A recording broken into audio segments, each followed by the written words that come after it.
Pada pagi yang tenang di sebuah kota kecil di Iowa, seorang anak laki-laki keluar rumah untuk mengantarkan koran. Tidak ada yang aneh, tidak ada teriakan, tidak ada tanda bahaya, tapi beberapa menit kemudian ia lenyap dan misterinya belum terpecahkan hingga hari ini. Tanggal 5 September 1982, di kota kecil bernama West Des Moines, kehidupan berjalan seperti biasa.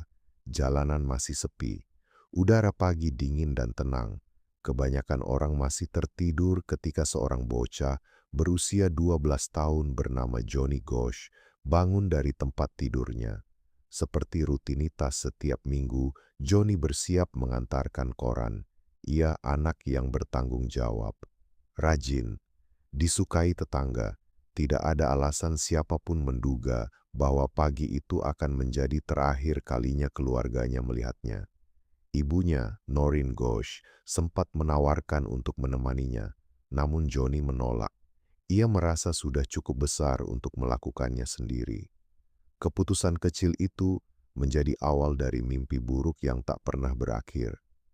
Johnny keluar rumah sekitar pukul 6 pagi sambil membawa tumpukan koran. Jalanan masih kosong, hanya suara roda sepeda dan angin pagi yang menemani. Beberapa saksi kemudian mengaku melihat Johnny di sudut jalan, sedang berbicara dengan seorang pria asing di dalam mobil biru. Pria itu tampak menanyakan arah, hal yang terlihat biasa, hal yang mungkin tidak akan membuat siapapun curiga. Beberapa menit kemudian, seorang tetangga melihat Johnny masih mengantarkan koran. Lalu, ia menghilang begitu saja ketika pelanggan mulai menghubungi rumah keluarga Gosch karena koran tidak sampai. Noreen mulai panik. Ia keluar rumah mencari anaknya. Yang ia temukan hanyalah gerobak koran Johnny, tertinggal di jalan. Tidak ada Johnny, tidak ada sepeda, tidak ada jejak.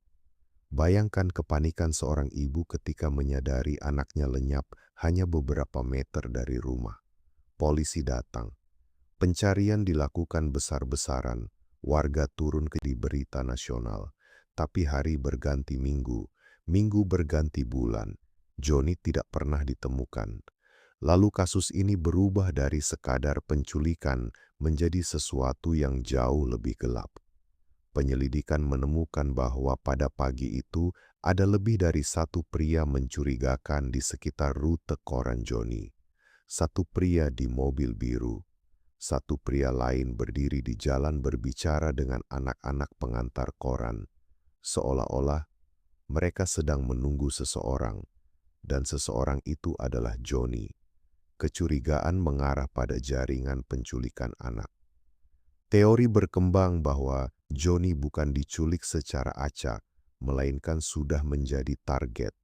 Dan semakin lama kasus diselidiki, semakin aneh semuanya. Beberapa saksi mengaku telah melihat mobil yang sama berkeliaran sebelumnya. Namun laporan-laporan itu dianggap tidak cukup kuat. Beberapa petunjuk hilang, beberapa bukti tidak ditindaklanjuti. Keluarga Johnny mulai merasa ada sesuatu yang disembunyikan. Noreen, sang ibu, berubah dari ibu rumah tangga biasa menjadi pejuang tanpa henti. Ia mengejar petunjuk sendiri, mewawancarai saksi, mendesak polisi, muncul di media. Semakin ia mencari, semakin ia yakin bahwa putranya terjebak dalam jaringan perdagangan anak. Lalu bertahun-tahun kemudian, muncul klaim yang mengejutkan. Noreen mengatakan bahwa pada suatu malam, bertahun-tahun setelah Johnny hilang, seorang pria muda datang diam-diam ke rumahnya.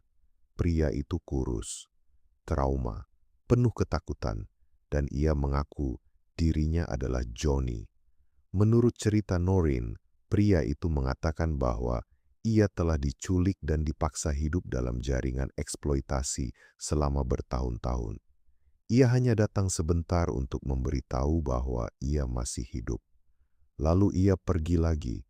Bayangkan perasaan seorang ibu ketika anak yang ia cari selama bertahun-tahun tiba-tiba berdiri di depan pintunya, namun tidak bisa tinggal. Cerita ini menggemparkan publik. Sebagian orang percaya, Sebagian menganggap itu mustahil karena tidak pernah ada bukti resmi bahwa kunjungan itu benar-benar terjadi. Tidak ada foto, tidak ada rekaman, tidak ada verifikasi. Dan sejak malam itu, Johnny tidak pernah terlihat lagi. Disinilah misteri berubah menjadi teka-teki yang membuat banyak orang merinding.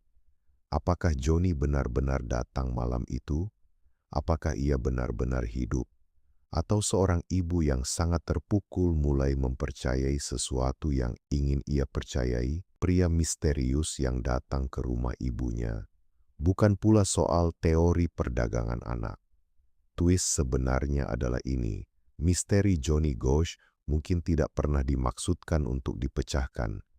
Semakin banyak orang menggali kasus ini, semakin banyak kejanggalan muncul, saksi yang diabaikan, petunjuk yang menghilang, investigasi yang terasa setengah hati.